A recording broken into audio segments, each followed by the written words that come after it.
What's up, people? Welcome back. Well, last night I could not fall asleep. It was after midnight. It was a long day, just one of those days.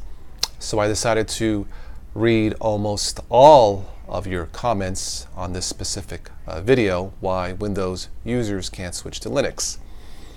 After reading this lengthy, informative, and funny conversation, thank you for all of your comments, by the way. After reading this, it made me laugh. I felt better, and I was able to fall asleep. So thank you very much to all of you. By the way, this might be a long video, but I think it'll be worth it. All right, this started last month with a comment. I replied once, just my personal thoughts, and then things kind of got out of hand, as it were. Let me start it, and if I say any name wrong, I do apologize. Okay, it started a month ago with someone named Urudrim. I don't know if I say that right, so if I may, let me just call him you. I'll just call you if that's okay. So you says the real reasons Windows users generally won't switch to Linux-based system are economy, availability, functionality. Linux offers nothing that Windows doesn't already deliver in a more advanced package. Windows most likely comes with any computer the user buys. The Windows user doesn't feel obligated to invest time in learning a new system that is arguably a step back from Windows. Any good GPL software that runs on Linux also runs on Windows anyways. The opposite is not always true and requires setup when it does not work. Just to let you guys know, I like dual booting Windows 8.1 and Ubuntu Mate. All right, so I replied, Google has the resources to change that with their own Linux computer. Vanilla Unicorn, hello Vanilla, I'll just call you V. V says, yet Windows is the most resource hungry and most unreliable OS out there. Not for me, not my version. You replied, and Linux has been trying its hardest to imitate it. V says, how? And a couple of other comments here, one from Barrington. Hello, Barrington. Google is just another transnational legal corporate entity, no better than Microsoft. Open source says it is one. Daniel Munoz, hey Daniel, replies to you. Can Windows users automate every simple or complex task that you can conceive in your mind, writing a shell script, update OS packages without needing to reboot the computer, or update the entire OS without having a video conference, while having a video conference through Skype? I sometimes have to reboot in Linux after installing updates, not as much as Linux though. Continuing, install 20 programs and to configure them all with a single command. Live with its OS for entire years without needing to defragment. That's true. Linux, I don't think defragmentation is necessary. Install many programs without making its OS to work slower. Customize every single aspect of their computer. Run multiple desktops simultaneously. Resize a hard disk partition without deleting it and without losing data. I resize partitions all the time. I haven't had an issue personally. All right, if Linux is a step back from Windows, why the vast majority of all servers running in a planet that must rely on security and efficiency like Google, Amazon, Facebook are Unix-based? Just think about it. Okay, that's fine. Open source says not get a virus. V replies to you, and by the way, most of the world's fastest and most powerful supercomputers are Linux-based. By the way, the intention of my video was mainly desktop PCs and not really servers. You replies, scripting is available on Windows. Most people just don't care enough to learn how to use it, nor does the average user need to do any of those things. At the very least, they don't need them desperately enough to take a step back into Linux. You replies, how many of those supercomputers are in your living room? 1, 2, no, I'm just kidding. I wish I had them. V replies, obviously you are ignorant to the facts of Linux. Be nice. When you move from Windows to Linux, not only are you going to a system that is infinitely more secure than Windows, but also significantly faster, less resource hungry, more capable of handling significantly bigger workloads on the same hardware. The fact that most of the fastest and most powerful supercomputers should be a huge hint towards that. Let's see, and to top it all off, how much money do you have to spend on antivirus software that in most cases is severely out of date, and how much more do you have to spend on the newest of the operating system itself? In Windows, a small fortune. In Linux, nothing. Windows 10, I think, will be free at least for a year.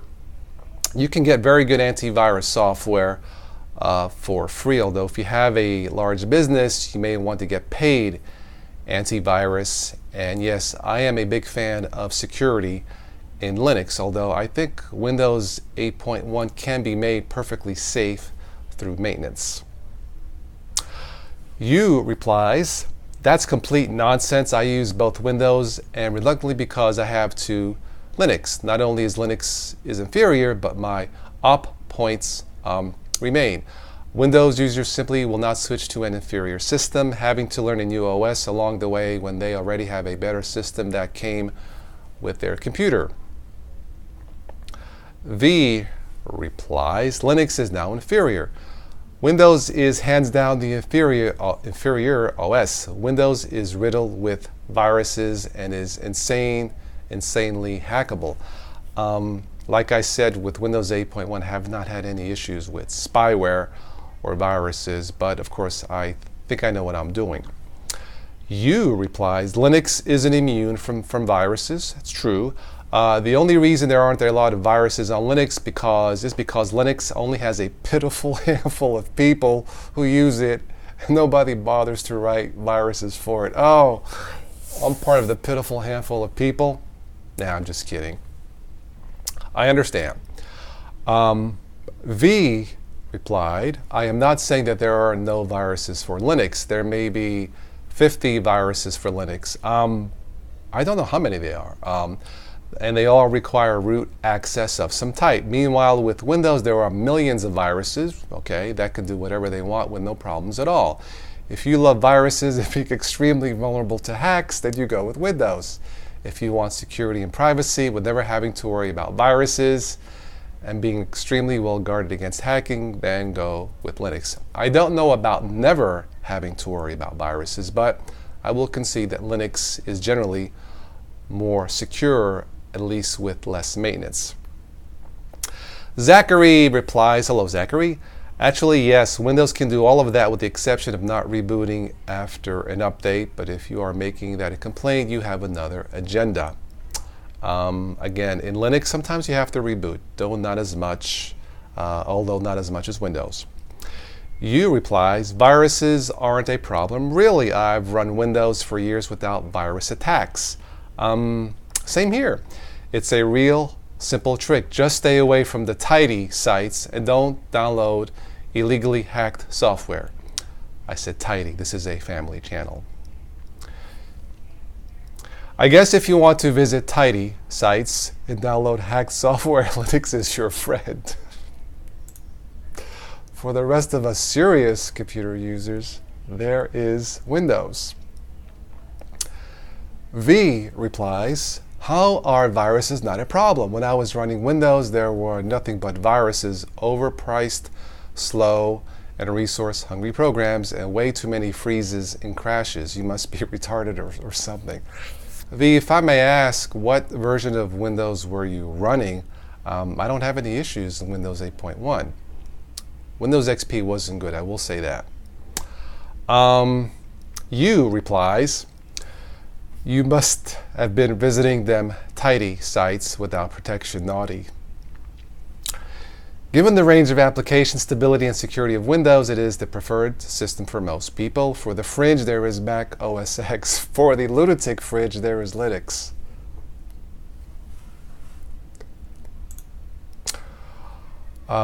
Zachary replies that you must be a newbie in computers in general. V replies, far from it. I have been using computers for 20 or so years now, the past 5 On Linux, I can tell you that Linux is hands down the better OS. I like using Linux, but I believe as far as quality of apps go, I think I would have to give the edge to Windows and probably Mac. Zachary replied, when I was running Windows, there were nothing but viruses, proves you otherwise. Either that or you are willfully ignorant. V replies, it shows that I am smarter because I am not running a failed operating system. Zachary, if you were smart, you wouldn't have virus problems. V, I am more than smart enough. I am sorry that you have Stockholm Syndrome. I actually read that last night. I had to look it up.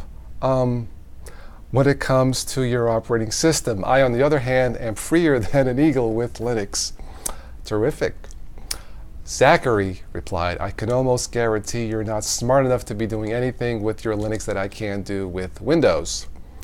V replies, wait, so an operating system that is extremely vulnerable to a massive number of viruses and that is incredibly easy to hack is better, even when it is massively resource unfriendly and insanely unstable. How is that better?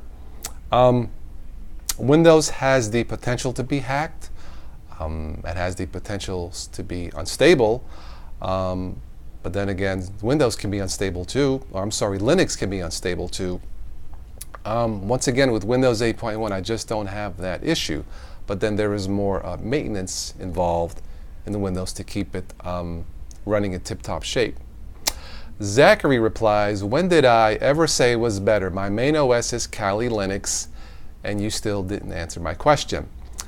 V replied, you are coming off like Windows is the best thing since sliced bread, which is not under any circumstances, and you never asked me a question. All right, there are more comments here. Thank you once again for all of your comments.